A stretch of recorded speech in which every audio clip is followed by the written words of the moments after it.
आज का क्वेश्चन है वो आरटीपी नवंबर 2020 से है। तो हम क्वेश्चन डायरेक्टली स्टार्ट करते हैं। Entity X has a warehouse which is closer to a factory of entity Y and vice versa। Entity X है, उसका एक वेयरहाउस है, एंटिटी Y है, उसकी एक फैक्ट्री है। ठीक है। The factories are located in the same vicinity. ये इम्पोर्टेंट है, सेम विसिनिटी में मतलब उनका जो प्राइस वगैरह रहेगा वो ऑलमोस्ट सेम ही रहेगा, सेम विसिनिटी की वजह से। ये एक हिंट है। Entity X and entity Y agree to exchange their warehouse. यहाँ पे जो है वो एक्सचेंज कर रहे हैं, सेल नहीं कर रहे हैं, बाय नहीं कर रहे हैं, एक्सचेंज कर रहे हैं। इसका मतलब क्या हुआ, आपको अगर हिंट से समझ में आए तो एक ये सेम विसिनिटी में है और एक्सचेंज किया हुआ है। तो ये जो क्वेश्चन है वो किसके बारे में है, ये जो ट्रांजैक्शन है वो लैक कर रहा है कमर्शियल सब्सटेंस। ये प्रॉफिट के लिए नहीं है, सिर्फ एक्सचेंज किया हुआ है। ठीक है। वो कैसे, हिंट से आपको समझेगा, आप जैसे और क्वेश्चन सॉल्व करोगे उसमें आपको हिंट पकड़नी है। The carrying value of the warehouse of entity X is 1 lakh and its fair value is 1,25,000। अभी यहाँ पे जो असेट एक्सचेंज किया है, सपोज एक्स ने दिया हुआ है तो उसकी कैरिंग वैल्यू इंपॉर्टेंट है, फेयर वैल्यू इसमें इंपॉर्टेंट नहीं है। क्यों? क्योंकि जब भी हम ट्रांजैक्शन विच लैक्स कमर्शियल सब्सटेंस का क्वेश्चन सॉल्व करते हैं उसमें ना एक ही प्रेफरेंस रहता है। वहाँ पे हमें फेयर वैल्यू कंपेयर नहीं करनी, कैरिंग वैल्यू ये वो नहीं देखना है। एक ही प्रेफरेंस है which is carrying value of asset given up plus अगर उसमें कोई कैश पे किया है तो, इफ एनी। कोई प्रॉफिट और कोई लॉस नहीं होगा, remember that. Okay. It exchanges its warehouse with that of entity Y, the fair value of which is 1,20,000। Important नहीं है, ये भी इम्पोर्टेंट नहीं, ये भी नहीं। इट वो also receive cash amounting to 5,000। यहाँ पे जैसे मैंने बोला कैश पेड इफ एनी, वो भी इम्पोर्टेंट है।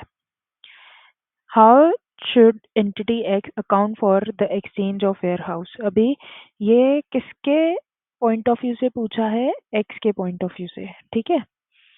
और यहाँ पे देखो, it also receives cash amounting to 5,000।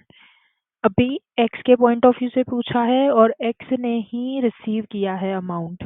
तो आप ना इजीली एंट्री पास कर सकते हो जब आपके पास एक थोड़ी क्लैरिटी रहेगी। आप ना उसमें चार्ट बना देना, छोटा सा क्वेश्चन जब भी आप पढ़ो ऐसे टाइप का। तो अभी सब जो किसके पॉइंट ऑफ व्यू से पूछा है, एंटिटी एक्स के, उसमें देखना है कि कौन सा असेट हमें आ रहा है और कौन सा असेट जा रहा है, तभी आप इजीली एंट्री पास कर पाओगे।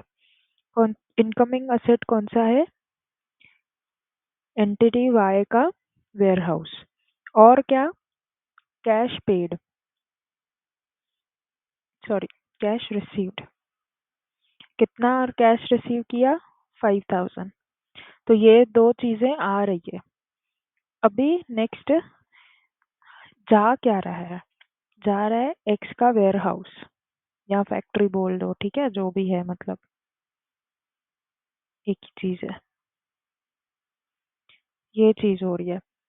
इसकी कैरिंग वैल्यू कितनी है, जब भी कोई भी एसेट हमारा जाता है, एसेट गिवन अप, उसको कैरिंग वैल्यू पे देखते हैं ना हम। तो कैरिंग वैल्यू है हमारी 1 लाख, तो वो हम नोट कर लेंगे 1 लाख। अभी इसमें मैंने आपको बताया था एक जर्नल एंट्री पास करनी है, बट मैंने बताया था आपको कि यहाँ पे प्रॉफिट बुक नहीं होगा। तो जर्नल एंट्री कैसे होगी, क्या आ रहा है वाई का वेयरहाउस अकाउंट डेबिट, कैश भी आ रहा है कैश अकाउंट डेबिट, क्या जा रहा है एक्स का वेयरहाउस या फैक्ट्री, जो भी पकड़ लो। अभी इसका क्या कैरिंग वैल्यू है, 1 लाख। कैश कितना आ रहा है, 5,000। जब मैंने बताया कि कोई प्रॉफिट नहीं होगा, कोई लॉस नहीं होगा, तो जो भी बैलेंसिंग फिगर रहेगी ना वो Y के वेयर हाउस के लिए हम मान लेंगे, या बैलेंसिंग फिगर है। अभी यहाँ पे आपको एग्जाम में कुछ नोट मेंशन करना है। वो ये है कि अगर as per Ind AS 16 PP X and Y have their warehouse in same vicinity, ठीक है, ऐसे मेंशन कर देना। ओके, मैं बता देती हूँ यहाँ पे नोट में। सिर्फ ऐसे आप अपने लैंग्वेज में भी बना के बता दोगे ना तो भी चलेगा कि as per Ind AS 16 PP X and Y have their warehouse in same vicinity, so it is assumed, अगर वो सेम विसिनिटी में है तो हमने अज्यूम कर लिया है that transaction lakhs commercial substance. पहले आपको ये नोट मेंशन करना है, उसके बाद ये जर्नल एंट्री पास करनी है। दैट्स इट, इतना ही था ये क्वेश्चन, है ना। कुछ भी डाउट रहेगा तो आप मुझे कमेंट सेक्शन में बताओ और हम उसको सॉल्व कर देंगे, ठीक है। Okay, thank you so much, bye, take care.